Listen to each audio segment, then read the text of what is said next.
नमस्कार साथियों, मैं आपका दोस्त मोटिवेशनल स्पीकर डॉक्टर उज्जवल पाटनी बोल रहा हूँ।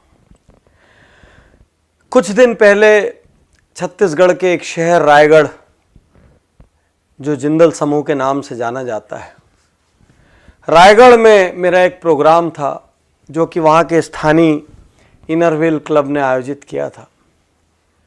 उस प्रोग्राम के दौरान मैंने एक एक मिनट की बहुत सारी सक्सेस हैबिट्स बताई थी। तो उसमें एक ऑडियंस लास्ट के क्वेश्चन आंसर सेशन में खड़ी हुई, महिला थी, लगभग 50 के आसपास की एज होगी। वो खड़ी होके कहती हैं कि पाटनी साहब, आप इतनी बातें कर रहे हैं, सब बातें अर्थहीन है, बेकार है। मैंने बोला क्यों?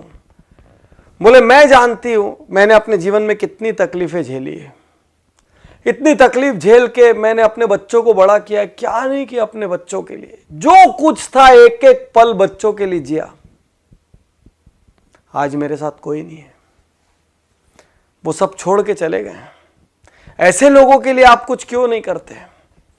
ऐसे लोग के लिए आप कुछ क्यों नहीं कहते? ऐसे लोगों के साथ क्या करना चाहिए? साथियों, चिंतन का भी विषय है, चिंता का भी विषय है। एक माता पिता, मैं ये तब तक नहीं समझता था जब तक मैं फादर नहीं बना। मेरी जिंदगी में दो बहुत प्यारे बच्चे हैं, एक बेटा है और एक बिटिया है। बेटा बड़ा है। जब वो हुआ तो मेरे को समझ आया पिता बनना क्या होता है। मुझे लगता है उसके बाद हमारे जीवन का हर निर्णय उसके हिसाब से हुआ। यहां जाने से वो रोता है, वहां नहीं जाएंगे। वहां जाने से वो हंसता है तो वहां जाएंगे। उसको इस तरीके की पिक्चरें पसंद है तो ऐसी पिक्चरें जाएंगे। उसको मॉल में जाना पसंद है तो मॉल में जाएंगे।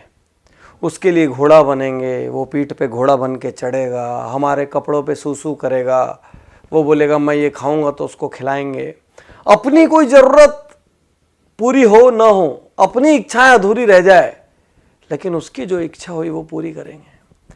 और मैं ही नहीं, मुझे लगता है दुनिया का हर माँ बाप अपनी सामर्थ्य में अपने बच्चे की हर इच्छा पूरी करता है। फिर बच्चे ऐसा क्यों करते हैं? एक दिन जब वो बड़े हो जाते हैं तो वो अलग घर बसाने की क्यों सोच लेते हैं?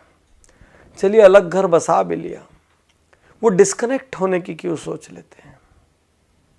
कोई पत्नी अपने पति के कहने पर, कोई पति अपनी पत्नी के कहने पर अपने माँ बाप को क्यों छोड़ देता है, जिसने पैदा किया, इतना बड़ा किया, एक एक दुख उठाया, हर सुख ही उनसे जुड़ा था। सच कहूं तो संतान होने के बाद माता पिता का जीवन ही नहीं रह जाता। संतान हंसता है तो वो हंसते हैं, और संतान रोती है तो वो रोते हैं। फिर बच्चे ऐसा क्यों करते हैं? एक पिता रात को बिस्तर पर लेटे हुए थे। उनका युवा बेटा, जो कि कहीं नई नई जॉब पर लगा था, वो अपनी टेबल पर काम कर रहा था। अचानक छत में कुछ खड़खड़ाने की आवाज आई। पिता ने उससे कहा, बेटा छत में कुछ आवाज आ रही है, देखो कुछ गलत ना हो जाए। बेटे ने कहा, पिताजी कोई बात नहीं, अब बैठिए, ऐसी बिल्ली बिल्ली होगी। थोड़ी देर बाद फिर आवाज बढ़ी। पिता ने कहा, बेटा आवाज देखो बढ़ गई है, बेटा बहुत चोरियां हो रही है आसपास, थोड़ा सा देख लो। बेटा ने कहा, पिताजी कोई बिल्ली होगी, कोई चूहा हो गया, हवा से कुछ सामान लुढ़क गया होगा, आप सो जाइए। 5 मिनट बाद फिर जोर की आवाज हुई। पिता उठ गए। पिता ने कहा, बेटा देख लेता तो अच्छा होता, कुछ हो ना जाए। और बच्चा जोर से भड़क के कहता है, आपको तो नींद आती नहीं है, आपको क्या है, दिन भर आप सोते रहते हो, आपको कोई काम है नहीं, मुझे तो काम करने दो, अरे जो होगा मैं देख लूंगा, आप चुपचाप सोने क्यों नहीं जाते, इतना परेशान क्यों कर रहे हो? पिता की आंखें गीली हो गई, नम हो गई आंखें। पिता चुप रहे। और कुछ मिनट बाद वो कहते हैं बच्चे से, बेटा तूने बचपन में मुझसे 1000 प्रश्न किए, लाख प्रश्न किए। आसमान नीला क्यों होता है, बारिश कैसे होती है, सूरज कैसे उगता है, चंदा मामा में कौन रहता है, गाड़ी कैसे चलती है, पतंग कैसे उड़ती है। बेटा मैं तेरे हर प्रश्न का जवाब देता रहा, कभी नहीं जानता था तो झूठ मूठ का देता रहा, कभी कहीं से पूछ के देता रहा, कहीं से पता करके देता रहा। बेटा मैं तेरे पर कभी गुस्सा नहीं हुआ कि आसमान नीला क्यों होता है, तो तेरे को क्या करना है उससे। बेटा मैंने कभी नहीं कहा, और आज तो मेरी छोटी सी बात से बुरा मान गया। यही तो सच्चाई है दुनिया की। एक संतान के लिए माता पिता अपना हर सुख दांव पे लगा देते हैं, वही संतान बाद में जेनरेशन गैप का नाम दे देती है। वही संतान बाद में कहती है हमारे विचार मेल नहीं खाते। विश्वासघात है ये, गलत है ये। जितना आपकी सामर्थ्य हो उतना आपको करना चाहिए। मैं ये नहीं कहता कि आप श्रवण कुमार बन जाए और कांधे पर उठाकर लेके जाएं, लेकिन जितनी आपकी सामर्थ्य हो उतना आपका दायित्व बनता है। और आपके माता पिता मॉडर्न नहीं है तो संकोच मत करिए। वो मॉडर्न इसलिए नहीं है क्योंकि वो उतने समृद्ध नहीं थे, उनके पास वो लग्जरीज नहीं थी, उनको इंग्लिश बोलना नहीं आता तो शर्म मत करिए, क्योंकि उस समय इंग्लिश मीडियम स्कूल नहीं थे, और थे भी तो उनकी क्षमता नहीं थी। क्षमता होती तो क्यों भला वो हल्के रहते। लेकिन आप ये तो सोचो कि उन्होंने आपके लिए क्या किया। उन्होंने ये तो किया कि आपको इतना सामर्थ्यवान बना दिया। अब आपका क्या दायित्व है, छोड़ के चले जाएं। अब आपका क्या दायित्व है बुढ़ापे में, जब उनको किसी के साथ की सबसे ज़्यादा ज़रूरत है। अरे किसी जॉब की वजह से, असाइनमेंट्स की वजह से पास ना रह पाए तो हर दिन एक फ़ोन तो कर सकते हैं, हर कुछ महीने में मिलने तो आ सकते हैं, सारी व्यवस्थाएं तो जुटा के दे सकते हैं कि किसी किस्म की कोई तकलीफ ना हो जाए। बागबान पिक्चर आपने देखी होगी, मुझे उसमें आज भी अमिताभ बच्चन का एक सीन याद आता है, जब चश्मा बनाने के लिए उनका बेटा कहता है अभी पैसे नहीं है, काम चला लो,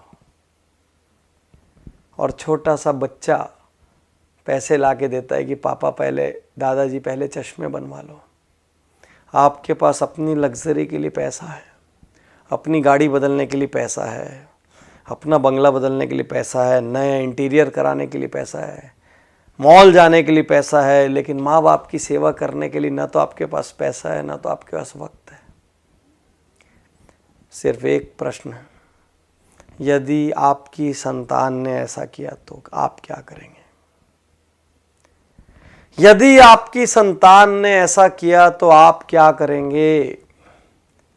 आप बोलेंगे नहीं मेरी संतान तो कर ही नहीं सकती, लेकिन आपके माँ बाप ने भी तो ये नहीं सोचा था ना कि आप ऐसा करेंगे, नहीं तो आपको दूध क्यों पिलाते, आपको बड़ा क्यों करते जब एक दिन विश्वासघात लेना था। तो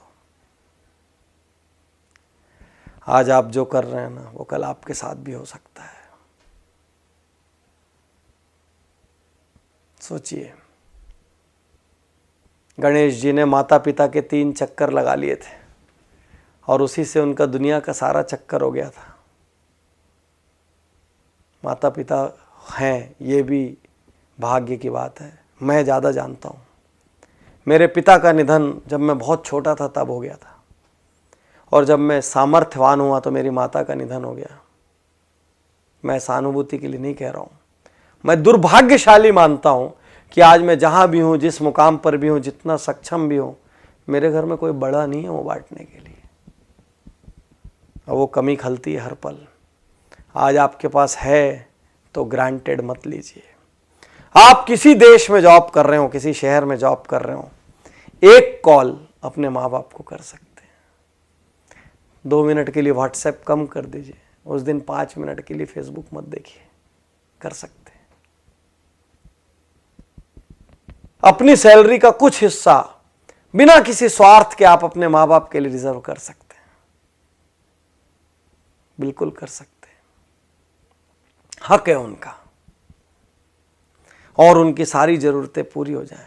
मैं ये नहीं कह रहा कि आप सब कुछ अपना छोड़ के कर दें, वो तो संभव नहीं है इस युग में, लेकिन जितनी सामर्थ्य है बिना स्वार्थ के कर सकते हैं आप, पूछ के देखिए। और यदि आपकी संतान ने ऐसा कर दिया ना साथियों, तो याद रखना ये बीज आपका बोया हुआ है, याद रखना आप, ये बीज किसी और ने नहीं बोया है। हर किसी से मैं कहता हूँ, अपने माँ बाप का बहुत आदर करो, क्योंकि आपकी संतान वही करेगी जो आपको करते हुए देख रही है। आप माँ बाप का अनादर करो और अपनी संतान से कहो मेरा आदर करना संभव नहीं है। आप माँ बाप के लिए कमजोर खाना खिलाओ, माँ बाप के लिए कमजोर बर्तन रखो, माँ बाप के लिए अलग व्यवस्था रखो, अपने लिए सुपर डुपर व्यवस्था रखो, वो भी संतान देख रही है, याद रखना, याद रखना। तो बहुत आदर करिए, रोज सुबह पैर छूइए, यदि आप साथ में रहते तो पैर छू के अपने काम पर निकलिए। हफ्ते में 1 दिन 2 दिन घंटा 2 घंटा वक्त दीजिए, बिना बात बैठिए। हफ्ते में 1 आध दिन अपनी मम्मी की गोद में सिर रख के बैठ जाइए, बोलिए मेरे सिर पे आज मालिश कर दो, गप मार लीजिए जैसा मारते थे, वैसे ही खेल लीजिए जैसे बचपन में खेलते थे। हफ्ते में 1 दिन 2 घंटे तो बनता है यार, उतना बनता है, उन्होंने किया है उतना। कर सकते हैं, उनकी सुख सुविधा की व्यवस्था कर सकते हैं। साल में 4 ट्रिप अपनी घूमने जाइए, 1 ट्रिप उनको भी तो लेके जा सकते हैं। वो धर्म करना चाहे तो धार्मिक जगह पे ले जा सकते हैं, कहीं और ले जा सकते हैं, लेकिन ले जा सकते हैं ना। कुछ ऐसा कीजिए ना कि आपके माँ बाप अपनी प्रार्थना में कहें कि हे भगवान, हर जन्म में मुझे ऐसी संतान देना। और आपकी संतान आपको देखकर कहे कि मेरे पापा मेरी मम्मी, मेरे पापा अपने माता पिता का, मेरी मम्मी अपने सास ससुर का जिस तरीके से आदर सम्मान करती है, मैं भी वही करूं। यही तो संस्कार है। और क्या है संस्कार? जिसने आपको पैदा किया, जिसने अपनी पूरी जिंदगी होम कर दी आपके लिए, आप उसके नहीं हुए तो फिर आप किसके हो गए?